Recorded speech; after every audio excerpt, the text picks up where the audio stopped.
అందరూ ఉన్నోళ్ళకి సలహా ఇస్తున్నా, ఈ రాజకీయాలు చేయనికి రాదు. రాజకీయాలు నాతో కూడా చేయలేడు.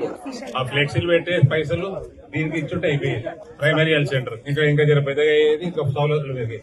పనికి వల్ల రాజకీయాలు నాతో చేయకూడదు. నేను ఎంపీ అయినప్పుడు పార్లమెంట్ లో కొత్త బ్రీడ్ అని పరిచయం చేయాలి. పక్కకు కూడా ఉండే కాంగ్రెస్ వాడు, నాకు తెలియని కాంగ్రెస్ వాడు ఉండే.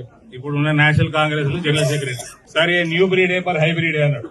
కాబట్టి ఈ పార్టీలు గీటీలు చెప్పకు రాదు, అన్ని బంద్ చేయండి స్లోగన్లు. ఈ ఫ్లెక్సీలకు పెట్టే ఖర్చులు పిహెచ్సికి ఇవ్వండి, డెవలప్మెంట్ కి ఇవ్వండి. ఊరు బాగుపడుతుంది, ప్రజలు బాగుపడుతుంది. ఏ పార్టీ వాడు ఏ స్లోగన్ ఇస్తుండో తెలియదు. జగిత్యాలకు వస్తుంది సెలవు.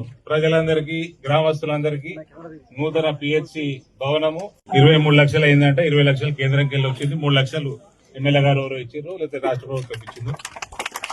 అందరికి అభినందనలు తెలియజేస్తూ, ఆల్రెడీ ఇక్కడ రావడమే నేను 2 గంటలు లేట్ వచ్చిన. మోతాడు దగ్గర రాస్తారోకో చేస్తారు రైతులందరూ. అదే పలికిమాలను యాడ్ పెట్టినట్ట, యూరియా కొన్నా రాకుండా మొత్తం జిల్లా అంతా తిరిగి వచ్చినాయి. మళ్ళీ ఇక్కడికి వచ్చినాక మీలోటి ఫ్లెక్సీలు పెట్టే బదులు జమ చేసి గ్రామానికి వీడీసీకి అప్పయ్యపురు పైసలు. ధన్యవాదాలు.